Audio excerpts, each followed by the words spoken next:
ఏలూరు జిల్లా పోలవరం ప్రాజెక్టు దగ్గర గోదావరి నది ఉగ్ర రూపం దాల్చింది. ఎగువన కురుస్తున్న భారీ వర్షాలతో ప్రాజెక్టుకు వరద నీరు పోటెత్తుతుంది. ప్రస్తుతం ప్రాజెక్టు అప్ స్ట్రీమ్స్ స్పిల్ వే వద్ద నీటి మట్టం 33.600 మీటర్స్గా నమోదు కాగా డౌన్ స్ట్రీమ్ స్పిల్ వే వద్ద 33.400 మీటర్స్గా కొనసాగుతుంది. వరద ఉధృతి విపరీతంగా పెరుగుతుండటంతో అధికారులు 48 గేట్లను ఎత్తివేసి 10 లక్షల క్యూసెక్కుల నీటిని దిగువకు విడుదల చేస్తున్నారు. మరోవైపు నీరు భారీగా రావడంతో పోలవరం ప్రాజెక్టు దిగువన ఉన్న లంక గ్రామాలు అప్రమత్తమయ్యాయి.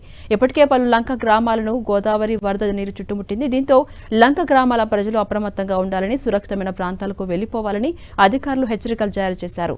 పోలవరం ప్రాజెక్టు ముంపు మండలాలైన వేలేరుపాడు, కుక్కునూరులోని ముంపు గ్రామాల్లో జిల్లా కలెక్టర్ కె వెట్రిసెల్వి పర్యటించారు. గోదావరి వరద రోజు రోజుకి పెరుగుతూ ఉండడంతో ముంపు గ్రామాల ప్రజలకు అవసరమైన పునరావాస కేంద్రాలపై ఫోకస్ చేశారు.